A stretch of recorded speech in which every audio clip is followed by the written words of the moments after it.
you pay close attention, you will notice there is an insert in the bulletin. And that insert invites you to put your name, your address, your phone number, and whatever you want the priest to know about you. So, and after that, we will, at the end of my conversation, we will pick them up. Andrew will come and pick them up from you.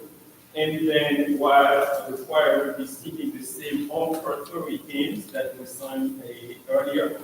So that's what we will do. So if you look at the information I'm requesting, I'm requesting information about you, correct? Huh? Yes. So, and I realize as I'm asking you for information about you, there has been no formal introduction about me for you to know who I am. For you to know what I'm doing here, it's been 2 months and 2 weeks.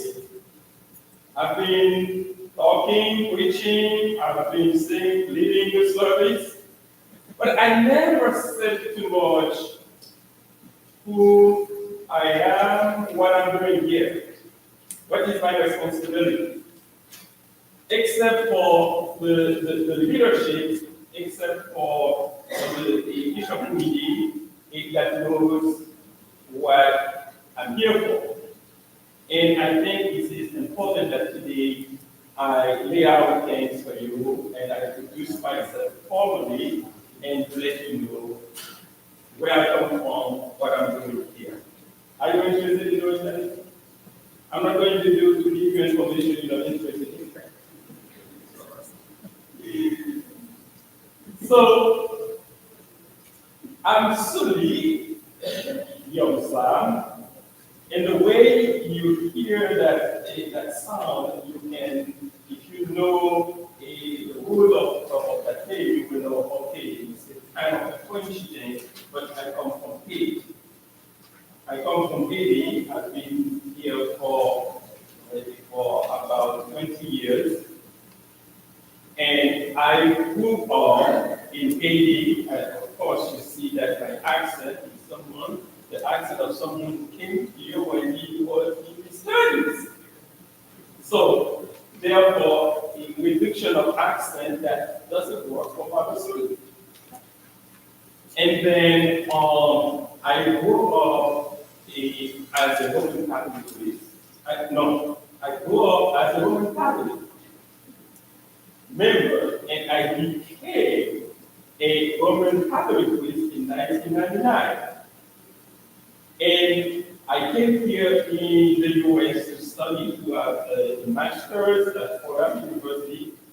And during the time I was studying, and I felt the need to transfer I had a change of heart, a change of mind, and I said, okay, I'm not going to stay in the Roman Catholic Church, I'm going to transfer my order into the organization, into the Episcopal Church. And people who are curious, they might say, oh, maybe he wants to get married. But that didn't come back. And then I came here, it was in 2007 when I asked, in 2005, I asked Bishop Walker to receive me as a member of his church. And then of the Long Island, the diocese. And then I followed all the recommendations he made. And then in 2007, they officially received me as a member of the Episcopal Church. And I was basically a lay person worshiping at St. Jude's in Wanta on Long Island. So I was a member there, and that was that parish that sponsored me to become a priest in the Episcopal Church. And in 2010, a Bishop Gabriel'S received me as a priest in the Episcopal Church. And since that time, I've been a priest working in the Episcopal Church. I never left the diocese I stayed.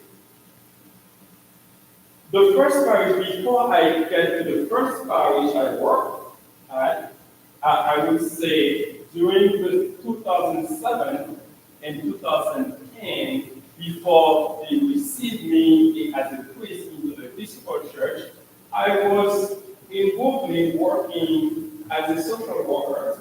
That part people will never know if I don't mention it, as a social worker, and I was closely working for not directly for ACS, but I was doing a prevention for ACS, and I did that for 3 years.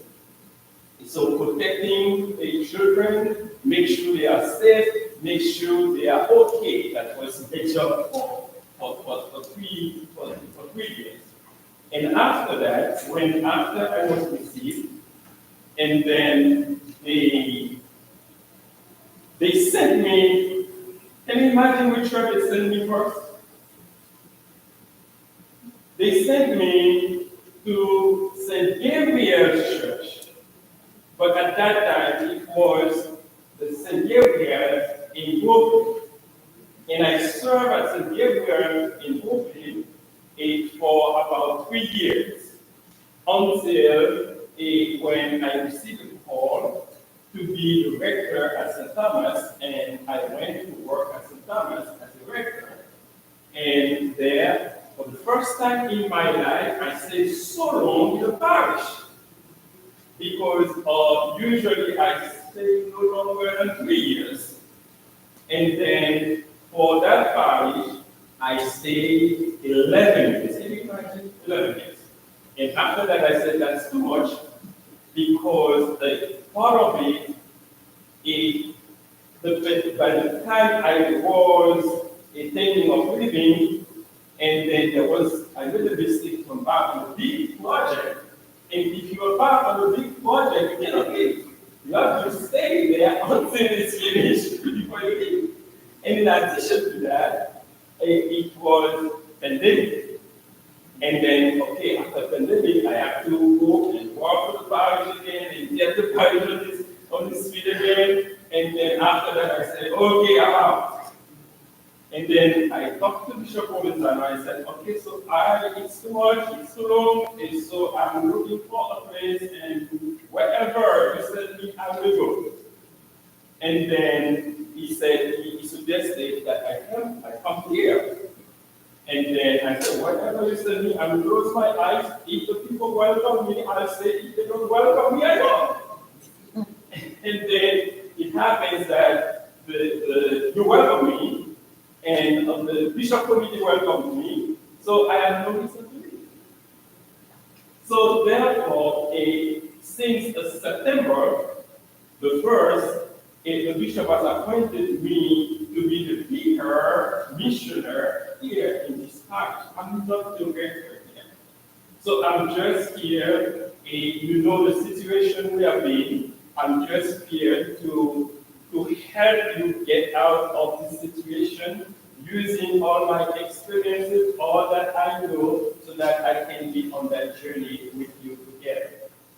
And then one of the things, the way I lead churches, I try as much as I can to live by example. If I ask you to pray, I will pray too. If I ask you to run, I will run too. If I ask you to clean the church, I will clean it too. Whatever I ask you to do, I suggest that you do, I will be. If I ask you to come and worship, I will be there. If I ask you to come on time, I will be on time. If I ask you to give, I will give you.